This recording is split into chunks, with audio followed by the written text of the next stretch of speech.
Spoštovani gospod direktor Zavoda svetega Stanislava in vsi dragi bratje duhovniki, spoštovani zaposleni v ustanovah zavoda in dragi otroci iz vrtca Dobrega pastirja, iz osnovne šole Alojzija Šuštarja, dragi dijaki Škofijske klasične gimnazije, dragi študenti, dragi starši, stari starši in prijatelji našega zavoda.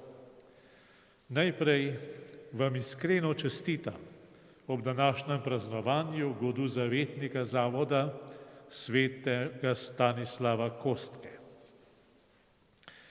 Na ta dan je v Šentvidu vedno praznično in tudi danes si te prazničnosti ne pustimo vzeti in še manj bomo dovolili, da bi se mi sami prikrajšali zanjo.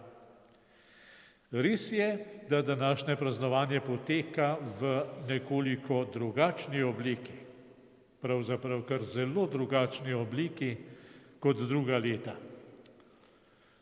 Takrat smo se zbrali najprej v Župnijski cerkvi, tam imeli sveto mašo, potem pa nas je navdihovala akademija in veselili smo se uspehov naših maturantov.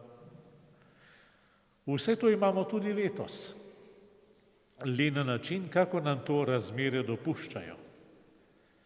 In zato vas vabim, da je prva stvar, ki se je hočemo iz letošnjega praznovanja naučiti, odločitev, da nas nobena ovira ne bo ohromila, da nas nobena ovira ne bo onemogočila.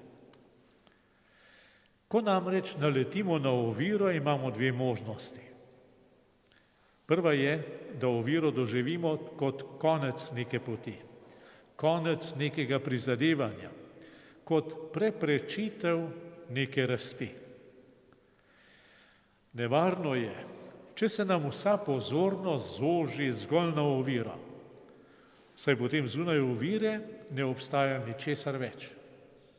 Ni poti, ni možnosti, ni izhoda. V takšnem načinu razmišljanja in doživljanja ovira res pomeni konec. Druga možnost pa je, da oviro zaznamo in jo priznamo. Ne zanikamo je, ne tajimo njenega obstoja in se ne delamo, kot da je ni. To bi bilo enako nespametno kot prva možnost, kot ob njej obupati. Oviro torej upoštevamo, vendar je ne absolutiziramo. Vidimo jo takšno, kakršna je, nič manjša in nič večjo.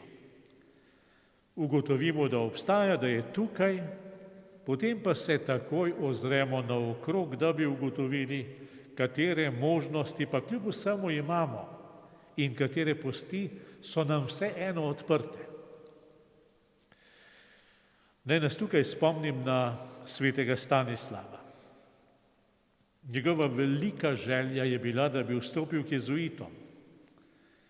In prva in največja ovira temu je bilo nasprotovanje njegovih domačih.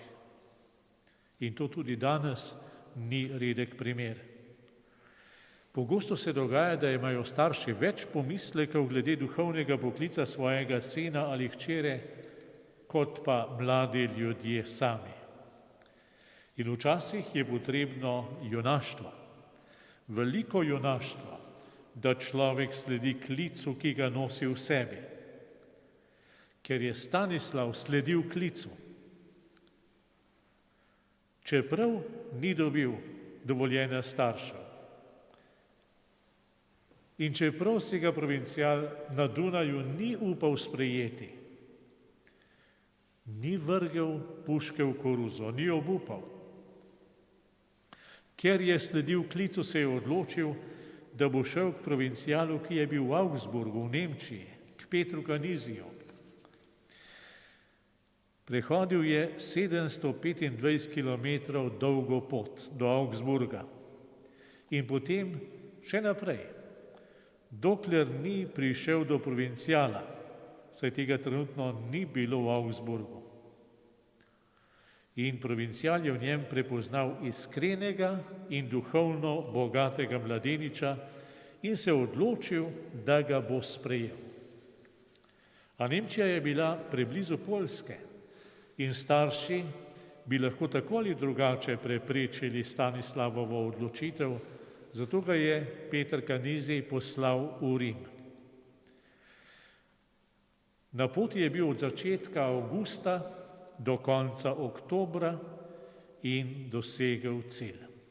Vstopil je v novicijat kot novinec pri jezuitih in kot novinec umrl 15. avgusta leta 1568.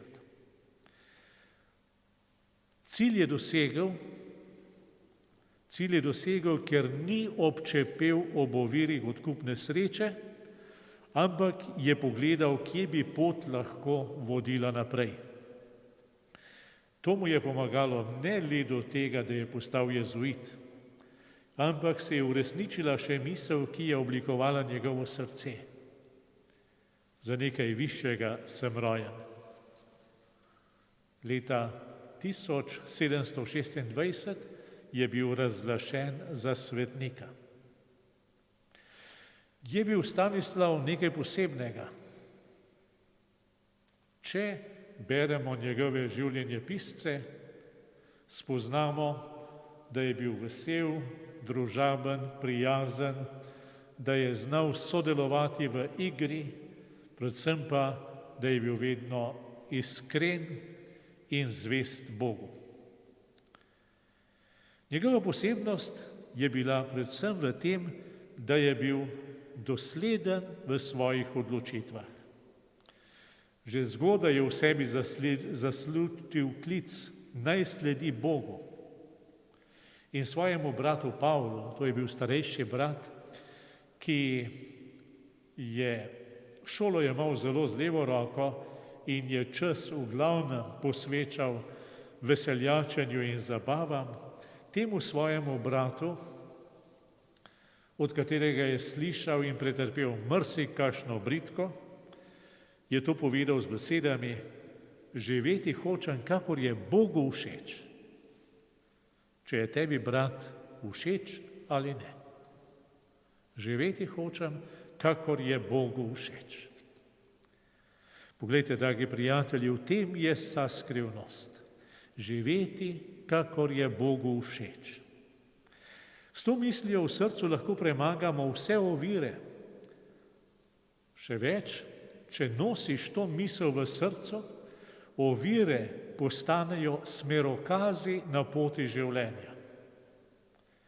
Zapirajo se vrata, ki ne vodijo na našo pot, in se odpirajo tista, skozi katera moramo vstopati, da bomo živeli, kakor je Bogu všeč. Celo slišal sem že prošnjo k Bogu: Gospod Bog, zapri vsa tista vrata v mojem življenju, ki ne vodijo po poti, ki jo načrtuješ ti. In odpiraj tiste poti, na katerih bom izpolnjeval tvojo voljo. Živeti, kakor je Bogu všeč. Jutri se bomo spomnili 100-letnico rojstva dragega nadškofa Alojzija Šuštarja. Živel je pod to streho kot dijak in potem kot upokojeni ljubljanski nadškof. Za svoje življenjsko vodilo si je ob novi maši izbral Božjo voljo spolnjevati. To je živel tudi kot škof, vse do svoje smrti. Tudi vam, dragi bratje in sestre, dragi prijatelji, polagam na srce: naj izpolnjevanje Božje volje postane vaše življenjsko vodilo. Zagotavljam vam, da življenje po Božji volji ni dolgočasno. Ne bojte se. Bog ni dolgočasen in življenje po Božji volji ni dolgočasno. Sveti Alojzij zaradi tega, ker je hotel živeti, kakor je Bogu všeč, ni čepel na mestu. Ni bil neprestano pred tabernakljem, ni bil neprestano v kapeli. Sveti Stanislav je prehodil krepko več kot 2500 kilometrov. In nadškof Alojzij Šuštar je v izpolnjevanju Božje volje spoznal najpomembnejše ljudi iz sveta cerkve, kulture in politike v Evropi in širše, ter bil dejavno vključen v osamosvajanje naše države. Nikakor, izpolnjevanje Božje volje ni dolgočasno. Nasprotno, je dinamično, včasih je zahtevno, vedno pa je življenje, v katerem izpolnjujemo Božjo voljo, izpolnjeno. In človek, ki izpolnjuje Božjo voljo, je izpolnjen. Kajti Bog je, kakor je povedal sveti Frančišek Asiški, vse naše bogastvo do zadostnosti. Še enkrat vam, dragi prijatelji, vsem čestitam ob prazniku svetega Stanislava in želim, da bi bile ovire zgolj izziv za večjo prizadevnost, iznajdljivost in ustvarjalnost.